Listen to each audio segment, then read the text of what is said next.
कहानी एक छोटे से पहाड़ी गांव की है जिसका नाम था कर्णगांव। ये गांव चारों तरफ से घने जंगलों और ऊंचे पहाड़ों से घिरा हुआ था।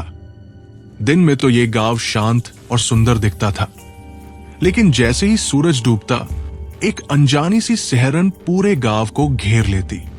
लोग अपने दरवाजे बंद कर लेते, खिड़कियों पर मोटे पर्दे डाल देते और किसी भी कीमत पर बाहर नहीं निकलते।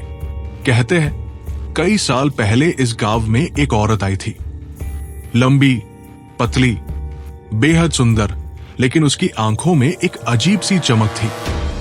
ऐसी चमक जो इंसान नहीं बल्कि किसी भयानक ताकत की लगती थी।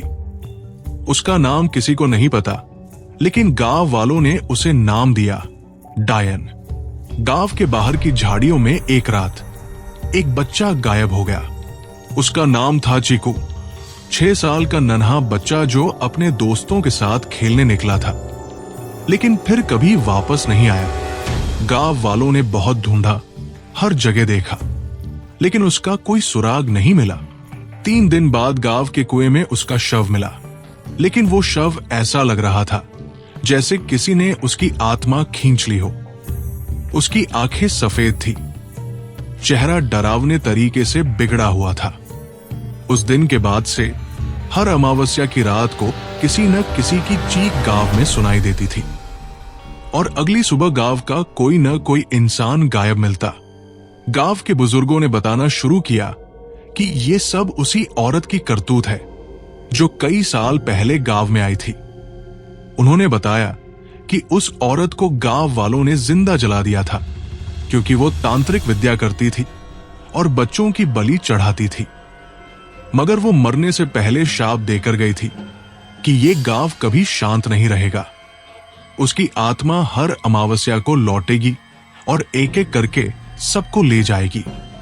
इस कहानी का नायक है आरव, जो शहर से अपने दादाजी के पास गर्मियों की छुट्टियों में गांव आया था।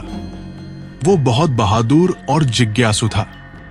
जब उसने गांव के डरावने किस्से सुने तो उसने ठान लिया कि वो सच्चाई का पता लगाएगा।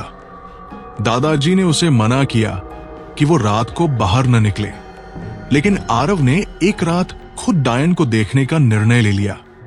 उसने अमावस्या की रात का इंतजार किया और एक कैमरा लेकर गांव के पुराने मंदिर की तरफ निकल गया जहां डायन को जलाया गया था।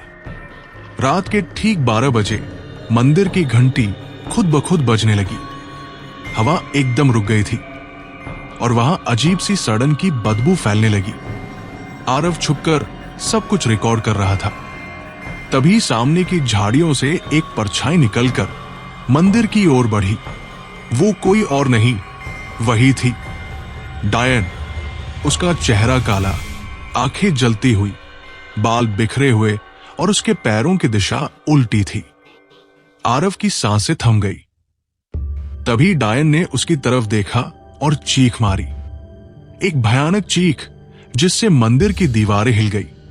आरव किसी तरह वहां से भाग निकला और घर पहुंचा। अगली सुबह उसने कैमरा चेक किया, लेकिन सारी रिकॉर्डिंग धुंधली थी, जैसे डायन ने खुद को छिपा लिया हो। लेकिन एक फ्रेम में डायन का चेहरा साफ दिखा और आरव समझ गया कि ये कोई आम आत्मा नहीं, बल्कि तांत्रिक शक्तियों से सजी एक भयानक आत्मा है। वो गांव के पंडित के पास गया। पंडित ने कहा कि डायन की आत्मा को शांति देने के लिए उसे उसी जगह पर जलाना पड़ेगा जहां उसकी शक्तियों का उद्गम हुआ, नीले पेड़ के नीचे जो गांव के जंगल में था और जहां कोई आज तक नहीं गया। अगली अमावस्या को आरव, पंडित और कुछ गांव वाले मंत्रों से बंधे तांत्रिक धागे लेकर नीले पेड़ तक पहुंचे। जैसे ही मंत्रोच्चारण शुरू हुआ, डायन की चीखों से जंगल गूंज उठा। वो आग की तरह वहां प्रकट हुई और सबको मारने दौड़ी, लेकिन मंत्रों और हवन की आग से उसकी शक्ति कमजोर पड़ने लगी। आरव ने साहस कर तांत्रिक तेल में भीगा हुआ रुमाल उसकी परछाई पर फेंका और पंडित ने अग्नि में विसर्जन किया।